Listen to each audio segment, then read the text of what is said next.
साल 2001 की एक ठंडी शाम थी। दिन ढलने लगा था। आसमान में काले बादल होने के कारण हर तरफ घनघोर अंधेरा दिखाई दे रहा था। विजय का दिल्ली में आज पहला दिन था। कोचिंग में एडमिशन तो हो गया था, लेकिन रहने के लिए कमरे का इंतजाम करने के लिए पूरा दिन दौड़ भाग में ही बीत गया था। बड़े शहर के अच्छे कॉलेज और कोचिंग में एडमिशन जितनी आसानी से मिल जाता है, बैचलर लड़कों को कमरा उतनी ही मुश्किल से मिल पाता है। विजय अभी रात बिताने के बारे में सोच ही रहा था कि अचानक एक बार फिर से जोरदार बिजली कड़कती है और विजय अपने ख्यालों से बाहर आ जाता है। वैसे तो दिल्ली में आमतौर पर हर तरफ भीड़ नजर आती है, लेकिन ये आउटर दिल्ली का इलाका था। जिस बस स्टॉप पर खड़ा वो बस आने का इंतजार कर रहा था, वहाँ आसपास कोई भी नजर नहीं आ रहा था। मौसम लगातार बिगड़ता जा रहा था और दूर दूर तक इंसान का कहीं कोई नाम और निशान नजर नहीं आ रहा था। अचानक ही विजय को अपने पीछे किसी के होने का एहसास होता है। विजय पलटकर देखता है तो पाता है वहाँ पर जीन्स और कुर्ती पहने एक लड़की खड़ी हुई है। विजय कुछ देर तो चुपचाप खड़ा हुआ बारिश की बूंद को निहारता रहता है, फिर लड़की की तरफ देख कर कहता है, इतनी रात को आपको अकेले नहीं निकलना चाहिए था। मौसम भी खराब है, आपको अपने घर से किसी को बुला लेना चाहिए था। बस तो पता नहीं मिलेगा या नहीं। विजय की बात करने पर लड़की भी एक नजर विजय की ओर देखती है और उसके बाद फिर से चुपचाप खड़े होकर सड़क की ओर देखने लगती है। विजय को लड़की का ये बिहेवियर थोड़ा अटपटा सा लग रहा था, इसलिए आगे कुछ भी कहे बिना विजय भी चुपचाप सड़क की तरफ देखने लगता है। विजय और वो लड़की लगभग 40-45 मिनट से बस स्टॉप पर ही खड़े थे और अब रात के लगभग 9:30 बज गए थे। विजय को जोरों की भूख भी लगी हुई थी, इसलिए अब वहाँ खड़े रहकर बस का इंतजार करना और भी कठिन होता जा रहा था। मुझे नहीं लगता इस रूट से कोई भी बस जाने वाली है। तुम दिल्ली के नहीं लगते? कहाँ के रहने वाले हो? हाँ, मैं एक्चुअली जौनपुर से आया हूँ। यहाँ पर यूपीएससी की तैयारी करने के लिए कोचिंग में एडमिशन लिया है। फिलहाल रहने का इंतजाम नहीं हो पाया, इसलिए बस कमरे की तलाश में ही लौटते हुए देर हो गई। तो कहाँ जाओगे आप? देखता हूँ, रेलवे स्टेशन के पास किसी लॉज में रुक जाऊंगा। तुम्हें रहने के लिए जगह की जरूरत है? वैसे मेरी सोसाइटी में फ्लैट खाली है, अगर तुम्हें जरूरत हो तो मैं हेल्प कर सकती हूँ। ओके, अब कहाँ रहती हैं आप? बस यहाँ से कुछ दूर पर मेरा फ्लैट है, मैं वहाँ रेंट पर रहती हूँ। आप चलिए, मैं आपको अपना फ्लैट दिखा देती हूँ। अब इतनी रात को चलना ठीक होगा क्या? आप मुझे एड्रेस दे दीजिए, मैं सुबह आता हूँ ना। ये दिल्ली है, यहाँ कभी रात नहीं होती। और तुम कौन सा लड़की हो जो घबरा रहे हो? वैसे भी यहाँ बस स्टॉप पर रात बिताना सेफ नहीं है, सामने ही कब्रिस्तान है। कई बार लोगों को पैरानॉर्मल एक्सपीरियंस हुए। भूतों पर तो विश्वास करते होंगे ना तुम? कभी महसूस किया है आधी रात को सन्नाटे के बीच किसी की प्रेजेंस को? क्या आप भी, ये भी कोई वक्त है मजाक का? विजय कुछ पल के लिए सोचता है और फिर लड़की के साथ चलने के लिए तैयार हो जाता है। तुम नजदीक में ही रहती हो, फिर आधी रात तक बस स्टॉप पर क्यों खड़ी थी? तुम तो आसानी से वॉक करके जा सकते थे ना। मैं बस अपनी सहेली का इंतजार कर रही थी, लेकिन लगता है अब वो नहीं आएगी। अपने बॉयफ्रेंड के साथ ही रुकेगी आज। वैसे भी मैं किसी से नहीं डरती। दिशा नाम है मेरा, बरेली की रहने वाली हूँ। कुछ दूर तक पैदल चलने के बाद विजय और दिशा एक पुरानी सी कॉलोनी के पास पहुँच गए थे। ये कोई सरकारी कॉलोनी नजर आ रही थी। कॉलोनी के एंट्रेंस पर एक लोहे का बड़ा सा दरवाजा था, जिसका पेंट जगह जगह से उखड़ा हुआ था। कॉलोनी बड़ी पुरानी और सुनसान लग रही है, थोड़ी अजीब नहीं है? तुम यहाँ रह लेती हो? हाँ, यहाँ ज्यादा लोग नहीं रहते, खाली है काफी मकान। ये 3 नंबर वाला मकान खाली है, तुम चाहो तो आज वहीं रुक जाओ। मैं भी यहीं आगे जो 2 मकान छोड़कर घर दिख रहे हैं ना, वहाँ रहती हूँ। पूरी कॉलोनी अंधेरे में डूबी हुई थी, हर तरफ सन्नाटा था और झिंगुरों की तीखी सी आवाज के अलावा वहाँ कोई आवाज सुनाई नहीं पड़ रही थी। दिशा को हाथ से बाय करते हुए विजय 3 नंबर वाले मकान का दरवाजा खोलकर अंदर जाता है और जैसे ही लाइट्स ऑन करता है, उसे अपने सामने दिशा खड़ी हुई दिखाई देती है। दिशा, तुम तो चली गई थी ना, अंदर कैसे आई तुम? अरे, तुम्हारे साथ ही तो अंदर आई हूँ। अंधेरे में ध्यान नहीं दिया तुमने। अच्छा सुनो, यहाँ पर एक बेड भी है, 1 हफ्ते पहले ही खाली हुआ है। ये रूम अभी रहने लायक होगा। तुम्हारे पास रहने की जगह नहीं है, इसलिए आज रात तुम यहीं सो जाना, सुबह मिलते हैं। विजय कभी सोच भी नहीं सकता था कि दिल्ली जैसे अनजान शहर में पहले ही दिन कोई खूबसूरत लड़की उसे मिल जाएगी और उसकी इतनी मदद भी करेगी। रात बिताने के लिए विजय अंदर जाकर बेड पर लेट जाता है। अगले दिन सुबह उसके सोकर उठने के कुछ देर बाद ही दिशा उसे नजर आती है। तुम अपनी कोचिंग को आओ, अब इस घर से कोई तुम्हें निकाल नहीं पाएगा। तुम निश्चिंत होकर यहाँ रह सकते हो। लेकिन किराया? फ्लैट मेरे जानने वाले का ही है, तुम चाहो तो मुझे ही किराया दे देना, मैं दे दिया करूंगी। विजय को एक खूबसूरत लड़की का अपने लिए कंसर्न बहुत अच्छा लग रहा था। मैं बैंक की कोचिंग करती हूँ, दोपहर में 2 घंटे के लिए जाती हूँ, उसके बाद जब चाहे मुझसे मिलने आ सकते हो। मेरा फ्लैट नंबर 6 है। एक बात का ख्याल रखना, यहाँ पर आउटसाइडर्स अलाउड नहीं है। किसी बाहर वाले को इस कॉलोनी में लेकर कभी मत आना। और हाँ, कॉलोनी के लोगों को भी डिस्टरबेंस बिल्कुल पसंद नहीं है, इसलिए कभी भी किसी का दरवाजा मत खटखटाना। ओके। विजय को दिल्ली रास आ गई थी। हर रोज सुबह जब वो उठता, उसे दिशा के हाथ का लिखा हुआ गुड मॉर्निंग नोट उसके दरवाजे पर लगा मिलता। वे दोनों अक्सर साथ में बैठकर घंटों बातें करते और अपने भविष्य के सपने सजाते। कुछ दिन बाद, दिशा, कॉलोनी में इतना सन्नाटा रहता है, बाकी मकान खाली है क्या? कभी कोई आवाज सुनाई नहीं देती, कभी कोई आता जाता नजर नहीं आता। क्या बात है, तुम्हारा मन नहीं लगता क्या यहाँ पर? बाकी लोगों की याद क्यों आ रही है? तुम्हें बताया था ना, यहाँ रहने वाले लोग डिस्टरबेंस पसंद नहीं करते, इसलिए ज्यादातर घर के अंदर ही रहते हैं। नहीं, मन लगने जैसी कोई बात नहीं है।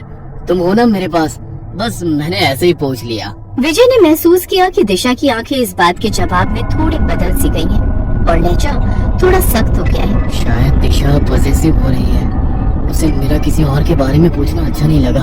हर गुजरते दिन के साथ विजय दिशा के और नजदीक आता जा रहा था। जनवरी की खूबसूरत ठंडी शाम थी। विजय अपने फ्लैट की छत पर दिशा के कंधे पर सर रखकर बैठा हुआ था। दिशा, वैसे तो तुम बस 2 मकान छोड़कर ही रहती हो, लेकिन मुझसे अब ये 2 मकान जितनी दूरी बर्दाश्त नहीं होती। एक बात सच सच बताओ, प्यार करती हो ना मुझसे? बहुत ज्यादा। तुम सोच भी नहीं सकते उतना प्यार करती हो। तुम्हें पाने के लिए किसी भी हद तक जाने को तैयार हूँ मैं। सोच लो, प्यार करोगे तो हदों को पार करके निभाना पड़ेगा, वरना हम दोस्त ही ठीक है। अब बस तो हो गया फैसला। अलग अलग फ्लैट क्यों, हम एक साथ रहते हैं ना। दिशा विजय के कंधे पर सर रखकर बैठी हुई थी और विजय दिशा के लंबे बालों से खेलते हुए उससे बातें कर रहा था। तभी उसने देखा कुछ दूरी पर एक आदमी छत पर खड़ा उसे ही घूर रहा है। चलो नीचे चलते हैं। पता नहीं कौन है वो आदमी, जब भी मैं तुम्हारे साथ यहाँ बैठता हूँ न जाने क्यों कहा जाने वाली नजरों से घूरा करता है। अरे पता नहीं ये आदमी है या भूत, ऐसे आंखें फाड़ कर कौन देखता है। तुम थोड़ा सावधान रहना, मुझे ये आदमी कुछ ठीक नहीं लगता। अरे मुझे उससे कोई खतरा नहीं है, तुम चिंता मत करो, छोड़ो उसे। विजय के कहने पर दिशा अब उसके फ्लैट में ही शिफ्ट हो गई थी। दोनों लिव इन में रहने लगे थे और एक दूसरे के साथ दोनों ही बहुत खुश थे। अरे यार, कोचिंग खत्म होते ही तू ऐसे गायब हो जाता है जैसे गधे के सर पर सींग। अरे भाई, अब तो 1 साल बीतने को आया, अब तो हमारे साथ थोड़ा टाइम बिता लिया करो। इतने भी बुरे नहीं है हम कि तू हमारे साथ 2 बात भी ना कर सके। वो क्या है ना कि दिशा की कोचिंग दिन में ही खत्म हो जाती है। वो बेचारी पूरा दिन मेरा ही वेट करती रहती है, अकेले परेशान हो जाती है, इसलिए मैं जल्दी घर भागता हूँ। दिशा, मतलब तुम शादीशुदा हो? अरे नहीं, शादीशुदा नहीं हूँ, दिशा मेरी गर्लफ्रेंड है, हम दोनों साथ में ही रहते हैं। ओ भाई, गजब बात कर रहे हो, मतलब बिन फेरे हम तेरे। तब तो मिलना पड़ेगा भाई भाभी जी से। देखो, हमारे जैसे बेरोजगार बंदे पर इतना भरोसा करने वाली लड़की से एक मुलाकात तो बनती है, क्यों? मोहन की बात सुनकर विजय उसे अपने साथ कमरे पर ले जाने के लिए तैयार हो जाता है। सोसाइटी के गेट पर पहुंचकर मोहन देखता है कि सामने एक पुरानी सी टूटी फूटी खंडहर नुमा सोसाइटी दिखाई दे रही है। सोसाइटी में अंदर जाने के लिए गेट है जिस पर झाड़ियां लिपटी हुई हैं। अधखुले गेट से अंदर जाते हुए मोहन हैरानी से चारों ओर देख रहा था। तुम इस सोसाइटी में रहते हो?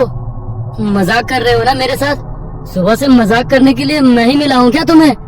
नहीं यार, मजाक की क्या बात है, मैं सच में इसी सोसाइटी में रहता हूँ। जहाँ तक मैं जानता हूँ ये सोसाइटी पिछले 6-7 साल से खाली पड़ी हुई है। अरे यार, तू आउटसाइडर है, लेकिन हम तो यहीं दिल्ली में पैदा हुए हैं ना, हमें बेवकूफ बनाएगा? अरे तुझे गलत इन्फॉर्मेशन मिली है यार, तू चल मैं तुझे दिखाता हूँ ना मेरा रूम। बेवकूफ क्यों बनाऊंगा? मोहन हैरानी से सोसाइटी के मकानों को देख रहा था। तभी मकान नंबर 3 के सामने जाकर विजय रुक जाता है। आ गया मेरा फ्लैट, चल अब अंदर चलते हैं। मोहन अंदर जाता है तो देखता है पूरा फ्लैट बहुत ही गंदा था। हर तरफ मकड़ी के जाले लगे हुए थे। सीलन से पूरी दीवारें काली पड़ गई थी और धूल और मिट्टी ने घर के फर्श को पूरी तरह से ढका हुआ था। विजय भाई, सही मजाक कर लेते हो? इस घर की हालत देख रहे हो? इस मकान की इतनी बुरी हालत है कि यहाँ पर इंसान तो क्या, जंगली जानवर भी नहीं रहेगा। और तुम कह रहे हो कि तुम इस मकान में रहते हो। मुझे खुद अपनी आंखों पर भरोसा नहीं हो रहा है यार। मैं झूठ नहीं बोल रहा हूँ, मैं वाकई पिछले 1 साल से इसी मकान में रह रहा हूँ। और जैसा तुम्हें ये मकान दिख रहा है ना, ये ऐसा बिल्कुल भी नहीं है। मुझे खुद समझ में नहीं आ रहा है कि अभी कुछ घंटे पहले जब मैं इसे छोड़कर गया था तब ये ऐसा बिल्कुल भी नहीं था। कुछ घंटे में इस मकान की हालत इतनी कैसे बदल गई। अरे यार, बिल्कुल साफ सुथरा चमकता हुआ घर है ये। दिशा घर की बहुत केयर करती है। कहाँ है तेरी दिशा? दिखाई तो नहीं दे रही। तू तो कह रहा था कि तेरे रूम में ही रहती है। अरे ऐसे घर में कौन लड़की रहेगी? तेरा मानसिक संतुलन तो नहीं बिगड़ा हुआ है? यार अभी भी सच सच बता, तू ये सब मजाक कर रहा है ना? अरे यार, मेरा खुद दिमाग काम नहीं कर रहा है। ये सब मैं क्या देख रहा हूँ? विजय के इतना कहते ही अचानक ही घर में जल रहा एकमात्र बल्ब फ्लैक्चुएट करने लगता है और एक ठंडी हवा का झोंका उनके शरीर को छूकर निकल जाता है। कमरे के अंदर की हवा बोझिल सी होने लगती है और अंदर के कमरे से खटखट की आवाज आने लगती है। लगता है अंदर वाले रूम में है दिशा, चल देखते हैं। विजय अंदर रूम में जाता है तो वहाँ भी हर तरफ गंदगी और सीलन ही नजर आती है। तभी उन्हें बाहर के कमरे से खटखट की आवाज आने लगती है। विजय अपने दोस्त को लेकर हैरानी से बाहर के कमरे में आता है। तभी उसे एक बार फिर अंदर के कमरे का दरवाजा पीटने की आवाज सुनाई देने लगती है। भाई, मुझे लगता है कि हमें यहाँ से चलना चाहिए। मुझे यहाँ कुछ ठीक नहीं लग रहा। तुझे जरूर कुछ तो गलतफहमी हुई है। मेरी बात मान, तू कुछ दिन के लिए अपने घर हो आ। तेरी तबीयत सही नहीं है। ऐसी हालत में तेरा यहाँ रुकना सही नहीं होगा। 1 मिनट रुक, मुझे याद आया। सुबह ही दिशा ने मुझे खाना पैक करके दिया था, लेकिन मैं टिफिन को ले जाना भूल गया। अभी भी वो टिफिन किचन में ही रखा होगा। रुक जा। विजय दौड़ता हुआ रसोई में जाता है तो देखता है कि वहाँ पर वाकई एक टिफिन रखा हुआ है। ये देख, मैंने कहा था ना, ये रहा मेरा टिफिन। तू इसे खोलकर देख, तुझे इसमें पास्ता मिलेगा। मोहन जैसे ही टिफिन को खोलता है, डब्बा उसके हाथ से छूट जाता है। टिफिन के अंदर रखे हुए खाने में से गंदी बदबू आ रही थी और उसके अंदर छोटे छोटे कीड़े रेंग रहे थे। अच्छा चल, एक बार पड़ोसी से पूछ कर देखते हैं। विजय और मोहन बारी बारी से सारे मकानों पर जाते हैं, लेकिन सभी मकानों की हालत बिल्कुल एक जैसी थी। सभी मकान खाली थे और उनमें गंदगी के सिवा कुछ नजर नहीं आता था। अब मैं तुझे कैसे यकीन दिलाऊं? मैं झूठ नहीं बोल रहा हूँ। ये सब साजिश है मेरे खिलाफ, लेकिन मैं कोई बेवकूफ नहीं हूँ जो ऐसा ही फंस जाऊं। तू अभी रुक, वो सामने कॉलोनी दिखाई दे रही है ना, वहाँ पर एक आदमी रोज मेरी दिशा को घूर घूर कर देखता था। तू चल, वो बताएगा तब तो तू मानेगा ना कि दिशा और मैं इसी फ्लैट में रहते थे।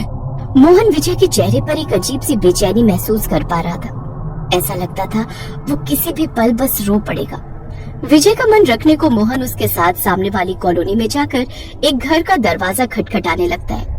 कुछ ही मिनटों में एक सांवला सा बड़ी बड़ी मूंछों वाला व्यक्ति दरवाजा खोलता है। यही है वो। सर प्लीज सच सच बताइए, आप मुझे जानते हैं या नहीं? विजय की बात सुनकर उस आदमी ने एक नजर विजय को ऊपर से नीचे तक देखा और फिर उसके चेहरे के भाव बदलने लगे। बताइए ना sir, this is very important. अरे शर्म आ रही है इस इंसान को ये बात कबूलने में कि हर रोज ये एक प्रेमी जोड़े को छिप छिप कर देखता था। इतना ही नहीं, मैंने इसकी नजर में दिशा के लिए कुछ अलग ही महसूस किया है। अरे पागल हो क्या तुम? आज तक तो बस मुझे शक था, लेकिन आज यकीन भी हो गया कि सिरफिरे हो तुम।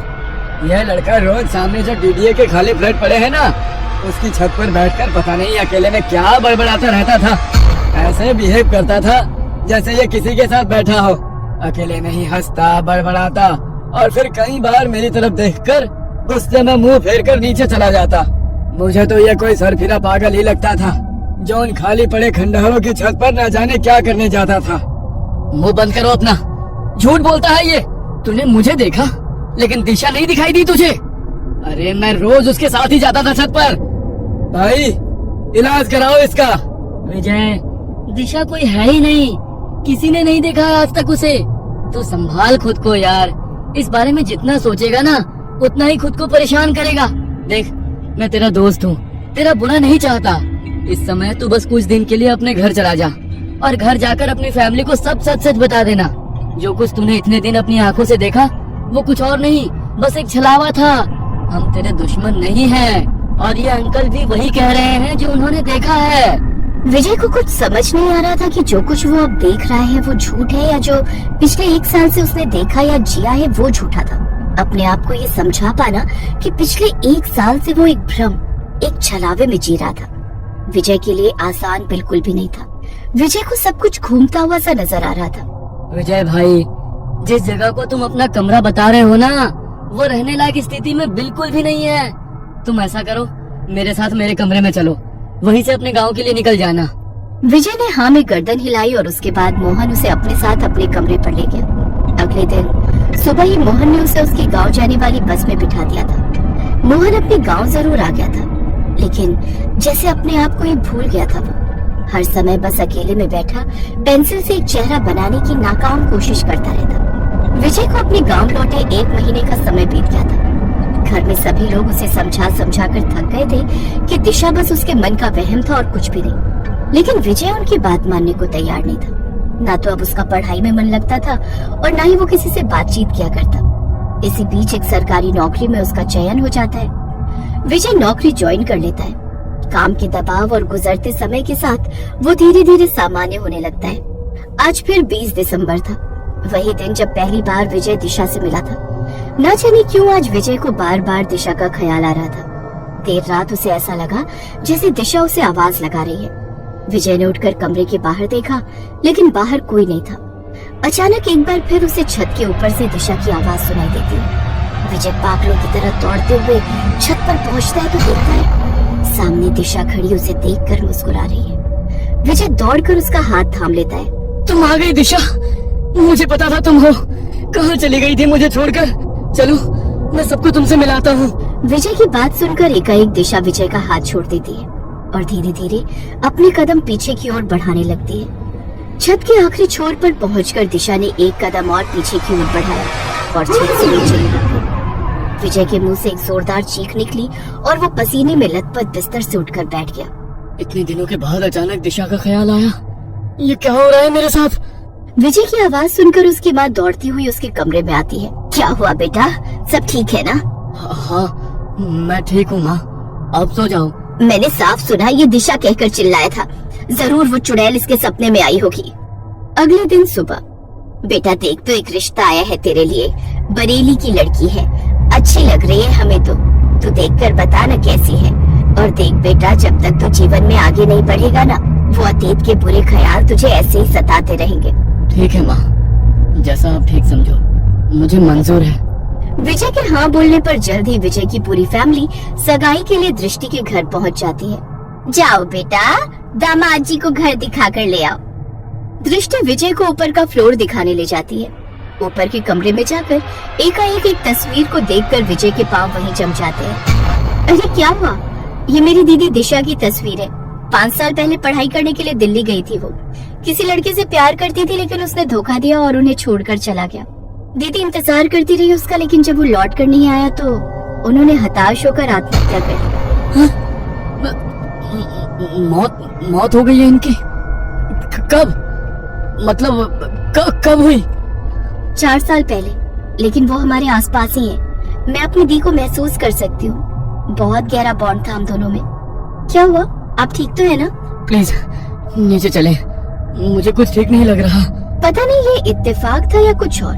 दिशा की बहन दृष्टि से ही विजय की सगाई हुई थी। विजय बहुत बेचैनी महसूस कर रहा था, लेकिन चाहकर भी किसी को कुछ कह नहीं पा रहा था।